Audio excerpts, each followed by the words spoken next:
Last summer, after having an entire gap year, I've decided to apply for uni and study art history here in Mallorca at the UiBE, the University of Balearic Islands.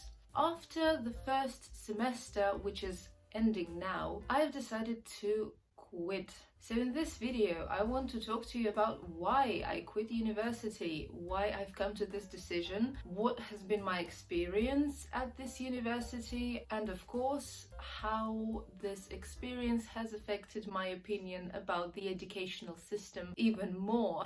Now I have so many things to say. Well, prepare yourself for the worst. My poor niece never uses one word when 20 will do. So let's get started now. We don't need no education. First, I want to tell you a little bit of my backstory. So I always was a smart kid. I never really had any problems studying.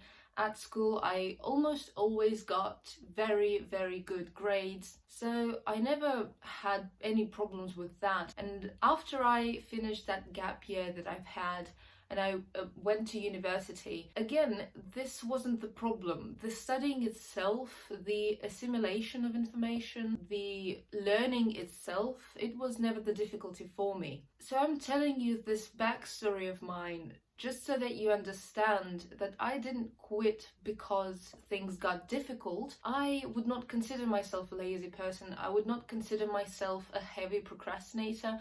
If I find meaning in something, especially, and if I find a certain enjoyment, a certain level of enjoyment in something, most likely I will do those things gladly without putting them off until some other day. But I've encountered other problems that I couldn't deal with. I do not want to put up with those problems and live with those problems.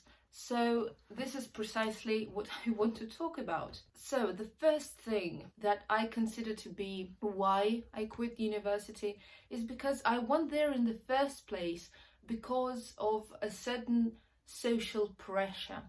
I guess many of you know what I mean when I say social pressure when it comes to education. So in the modern world, of course, people tend to think that if you don't have a higher degree, if you don't have a degree in something, you're kind of not whole. You're not a high quality person. You will not be a high quality worker. So your value literally is low because you don't have a paper that says that you've suffered for 4 or maybe even 6 years at some place that you haven't even liked. You haven't actually even learned anything, but you have the paper that says, well, I've suffered. So this somehow raises your value on the market. And of course, because of this notion of you have to get a degree in order to live a decent life, I made the decision to go to university. But from the very start of my academic life, I was always questioning the system itself and how people were studying and how we pursued learning as a whole, as a process. So when I started wondering what am I going to do after school, from a very early stage of that consideration, I started to notice that my attitude towards going to university was kind of negative, not from a mental point of view, but from an intuitive point of view. And I'm a very intuitive person, and most of the times when I sense that something is not for me, it really isn't for me. And this time when I applied to university, my intuition was kind of telling me that it was not the decision that I really wanted to make. It was something that I just did because I thought that this path would be more appropriate, because it would bring me some value, it would bring me validation. And of course, I also went into this learning process because of fear. So the basis of why I even pursued this path was because I was afraid. I was afraid of not being accepted. I was afraid of losing or not even gaining some social status. And I'm telling you those things very sincerely because I think it's important to say those things out loud to really show my like true internal motives. Probably you might be dealing with some similar issues, some similar thoughts, feelings, experiencing that fear of not being accepted in society because of not going a certain path. But I chose art history because I thought that it would be the most appropriate for me. It would at least not be as disgusting for me as the other ones. Probably not as boring, but I wasn't mistaken. So I'm just clarifying that I didn't go to university because I felt an inner calling or desire to go there. I just went there out of fear, out of pressure, out of the desire to fit in.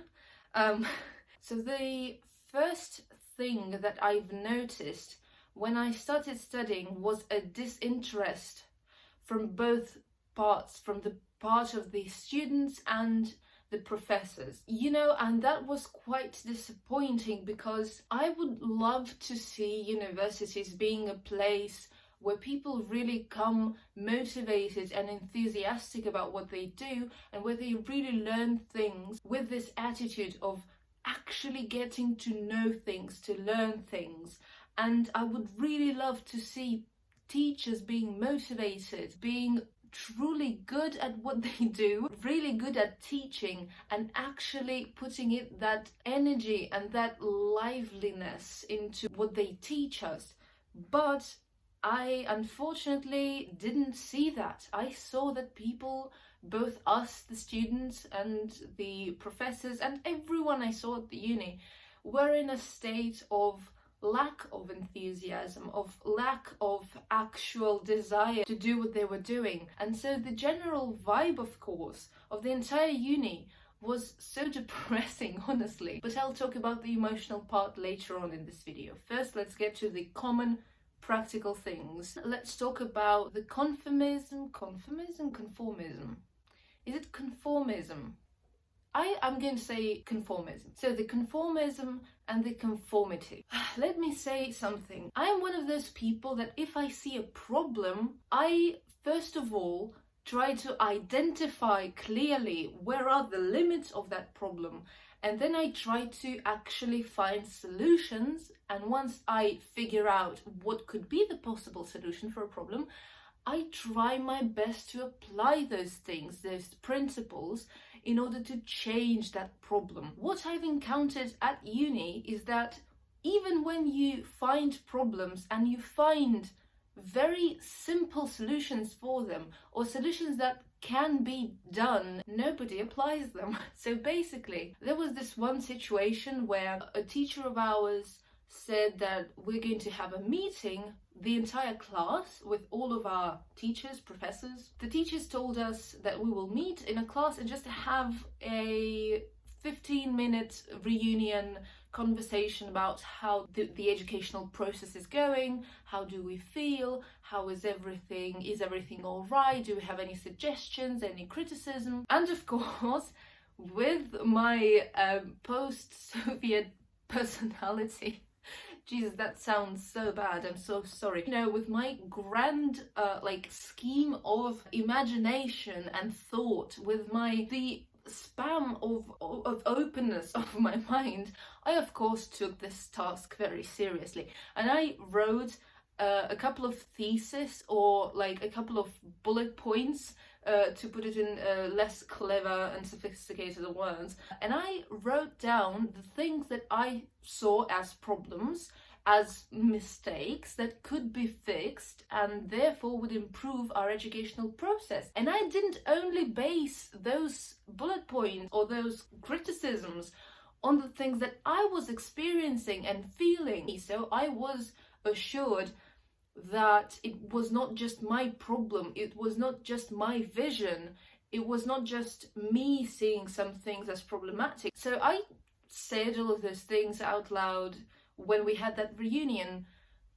I only got excuses and weird looks back. I of course know that I might have been a bit too harsh, because I tend to be harsh when it comes to things that I am angry about, things that I am not satisfied with. And if I pay money to be at a place to study, to learn something that I might be passionate about. I want the process to be nice. I'm paying my money to be there. I'm paying my money to be at this university, to sit at those lessons. And I would really like if you ask me to give you criticism. When I give you this criticism, accept it and try to really listen into it. So put that in your pipe and smoke it. Because I'm not, again, basing it only off of my experience. It's the experience of what I've heard around with other people, right? So I only got weird looks, some aggressive comments my way. It was very uncomfortable. I might have been a bit too rough. I might have been a bit too straightforward. But when it comes to those problems, I think it is important to just say things straightforward and to produce a reaction, because if you don't make a strong impression, how is the person going to consider those things? Something in their brain starts shifting and they might make some changes. That never happened. Basically, teachers have just responded to me with excuses, saying that it is good enough. And here we're moving to the next point, which is the good enough mentality. So everyone just seems to think that what there is in the educational system now, what is happening now, is good enough. And we really don't need to make any adjustments, any improvements, changes. It's like, it's good enough. You know, the things that you have to put up with every day, it's good enough. Some people have worse lives.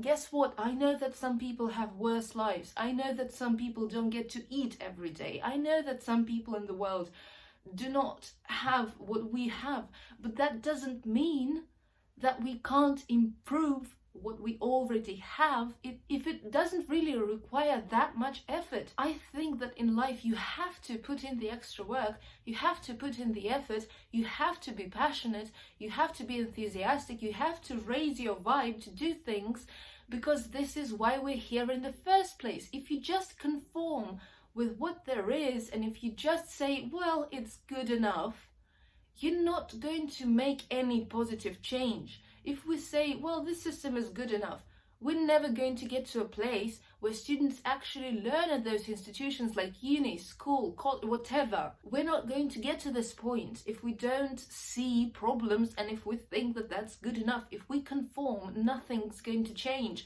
And let's face it, 99% of people at those institutions are unhappy, depressed, anxious, just hungry for some change, for something to happen. Basically, our life satisfaction is very low, and this system just makes us miserable. So why don't we make changes? And I know that teachers are not mostly the problem in many occasions, because the problem is what the government decides that is good for us. So I'm not putting all the blame on the teachers or on the students, but even though the government controls this huge, disastrously made machine, which is the educational system, from the bottom of it, the students and the teachers, we can make changes. Like, we're the biggest part of this system. And if most of us are discontent, why don't we try to influence the government's decisions? At least try to do so. At least put in the effort to try and make our lives more interesting and of higher quality. Because what's the point of it? What's the point of education if we come to university or to school, we do not actually learn anything, we just spend time in class because we have to have that attendance, you know, that we were in class, and we don't actually learn anything, we don't actually get inspired to do anything. We just, again, memorize everything for our exams, we come to the exam, we vomit everything onto the paper, and we get out and we forget about it. So it's the same as school. That was one of my greatest disappointments. I thought that when I would go to university, it would really be a different thing. And from the beginning of high school, when conversations about what I was going to do next came up, people that were older than me, including my parents, including their their friends, they always said that university is super different from school. It's a different system, it's a different way of learning, everything is so much more exciting, you have so much more freedom. And I was expecting this. No, that didn't happen. And what I found out, first from the words of people from my school that already started university before me, a year before me, when I talked to them, they were talking about uni in ways that I thought, wait a second, that seems like school, right? Like that's the same thing. And I've experienced it for myself. I found out that it's the same thing as school. And people who say that there is more freedom, is there really more freedom? Because you see, in many subjects, the teachers still mark your absence, which is again a lack of freedom, isn't it? Because it's like you pay your money to get that education. They don't do their job well because they don't give those lessons well, they don't make it interesting, and they don't even give you valuable information. And you say, why would I spend my time on those lectures if I don't get any information that I will actually use in my life? Why don't I just save myself some energy and some time and study outside of class, because this way I learn better? Some people just learn better when they're not in class, including me. I never really learned well anything being in class, being in lectures, lessons. Ever since my childhood, I was always a self-learner, so I preferred to study from the comfort of my home. I prefer to study when I just search for information myself, when I choose how much time to spend on it, when I don't have any rigid schedules. That's the better system for me. And when I'm alone in just my cocoon of energy, I'm just much more productive. And I think in many cases, that's the case for many students. But that kind of gets ignored. So you rather sit there on lectures and get super bored, or your attendance is low and therefore it can affect your grades in some subjects, which is kind of a stupid thing, don't you think so? And on the website and in like the laws, it stated that to not have to attend lectures and to only come to the exams and do some extra tasks, you need some justification. So you need to rather have some official work contracts, or you have to have some life circumstances because of which you can't come. So if you're just not satisfied with how the lectures are, if you're just not satisfied with the university, you cannot opt for this option of not coming to lectures. Nobody cares if I have 1,000 different things to do outside of class if I don't have a paper that says that I am officially occupied and therefore I can't come to class every day. Oh my goodness. Nobody cares if I have this YouTube channel. Nobody cares that I am a painter, that I write, I am a writer. Nobody cares that I have 1,000 different things that I want to pursue in life. You know, just skills, just important skills, important for me. And nobody cares that I learn 1,000 million different things outside of class. Everyone just wants to see me there, present, losing my time and being bored all the time. Thank you, system. Thank you, education. Yeah, that's amazing.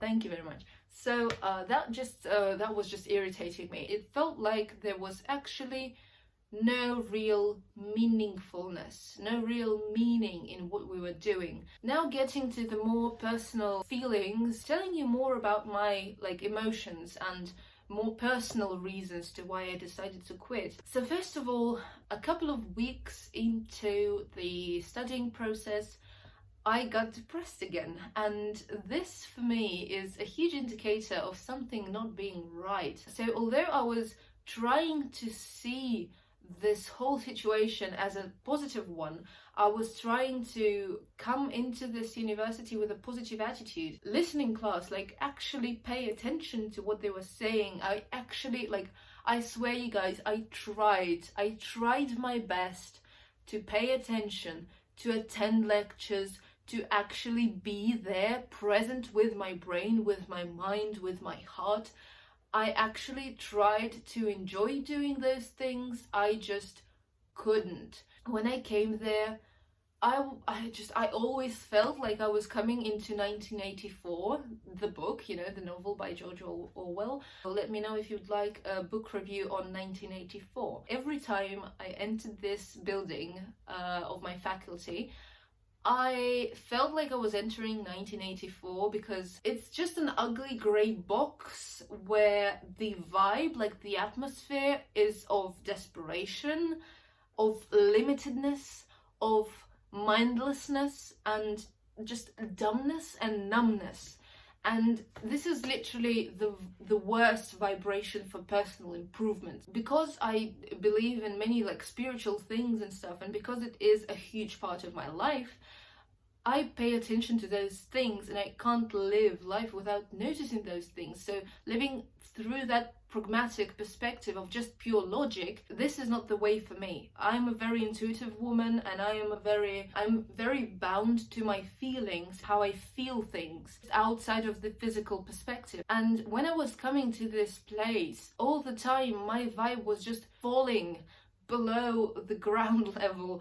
I could not stand being there. I could not stand seeing those rooms, those classes. I couldn't really withstand that level of numbness around me. For me, the point of my life, the whole meaning of my life is to create things. I find meaning in bringing meaning to other people's lives. So if I bring you some knowledge, if I bring you some insights, if I bring you something that you can think about and that can alter your way of viewing the world, if I can bring some value into other people's lives, that's the meaning of my life. Literally, that's the most important thing for me. And on the same pedestal of like the first most important thing in my life is the process of creation, being in that creative space. And when I was at uni, the more time I spent there, the less energy I had to actually pursue the things that I'm passionate about. So the most appropriate word to describe how I felt when I was studying there is drained. I always felt so drained. It's like all of my energy that I tried to recover so much with everything that I love doing and everything that I think recovers energy. It was like I was coming to this place and my energy was just flushed down the toilet. Living from that mental place, it's ridiculously tiring and it's ridiculously unproductive. I don't understand how people can live like this their entire life and think that it's normal. And if people really spend most of their lives in this state, in places where the common energy is of unmotivation and desperation and numbness, no wonder why the human race is progressing so slowly. No wonder why everyone is so tired. No wonder why nobody is motivated to do anything. No wonder why nobody has energy or time to do anything apart from their 9-to-5 job. It's like, it's obvious to me. And having spent some time there, all the time I was trying to convince myself that this is temporary, this feeling will disappear. I can try to suppress it. I can try to make things feel less painful. I can try to recharge my energy. But literally my body just started saying no. So before I went to university, my anxiety levels were very, very, very low. I haven't really had anxiety for more than 5 months, although before I did have those issues in my life ever since I had cancer. That kind of became a part of my life, you know, experiencing that anxiety, having panic attacks. So that went away when I was on my gap year and I worked through those problems mentally, spiritually, and I felt so energized and healed and things just started to flow in my life. I go to university, the whole progress I made, it disappeared like this in an instant. So literally in the first 2 weeks, my levels of anxiety skyrocketed to where they were before. And I again felt like I was having mini panic attacks all the time. I even remember how a few days in a row I was just sitting in class and I couldn't breathe. I felt like, what am I doing here? What am I doing here? It was this feeling of why am I spending my time here? And there was this girl sitting next to me, and she was like, are you okay? Are you okay? Do you need anything? I was like, no, I'm fine, thank you. But I mean, I had really nice classmates, but it was just not worth it for me. It was not worth it for me to spend so much time of my life learning things that you can literally Google in 3 seconds, or things that I've been like learning my entire life myself, on my own self, with other media sources. It's not worth it for me to spend so much time on things that are not meaningful for me. They don't bring any value to my life from my perspective. Although having this degree paper, this diploma, would maybe raise me in someone else's vision of life, in someone else's eyes. It would make me a better person. It would make me more valuable. It would maybe give me some more opportunities when it comes to jobs. But it's not worth it for me. I've been proven so many times in my life that the most important thing is happiness and how you feel on a day-to-day basis. And I've been proven so many times by life that life can be super short. At this point, I just think, you know what, I'm not planning to live my entire life feeling miserable. I am not planning to spend most of my time doing things that I loathe and doing things that I actually don't respect in other people, becoming the person that I do not want to become in order for some approval from society. Where is the meaning of it? So yeah, my anxiety levels just skyrocketed, my depression came back, I didn't want to do anything, I lost all my energy, and I started to get sick much more often. I got gastritis again, which is, if you know, you know, it's like something chronicle in my life that like I always get it when I am stressed, when I'm panicking, when I am not happy with what is going on in my life. Yeah, so I decided to quit, and I just had a very emotional episode last week. Once I finished my first final, I just had such a mental breakdown. Talked to my parents and I cried a lot. Basically, my parents assured me that they would support my decision if I decided to leave, and that they would not actually that they would understand my decision to leave. And so I decided to leave. And I went to uni. I have to do some paperwork now to be officially out of it. I really think that that's the right decision for me, because immediately after I made this decision to quit, immediately after I kind of like separated myself from that egregore, I got back so much of that meaning. It's been less than a week now, but I already feel like I have much more energy. I already feel like I am very happy, and I already feel like I'm recharging, like slowly but surely I am getting that energy back. My perspective just shifted on a quantum level immediately, and I started painting, and I haven't painted anything in like 3 months. And one final thought that I would like to share with you is that I finally feel like I'm not postponing my life. Here it is. I'm finally living it now. It's not going to start sometime later. I feel like the main character now, and I'm so excited to see what life has in store for me next. And I really hope to share more of my journey with you now. I am going to finish this video now. Thank you very much for watching. I hope you will stay with me on this channel. If you want to comment something, please make sure to do so. I'm gonna see you very soon. Thank you again, and goodbye.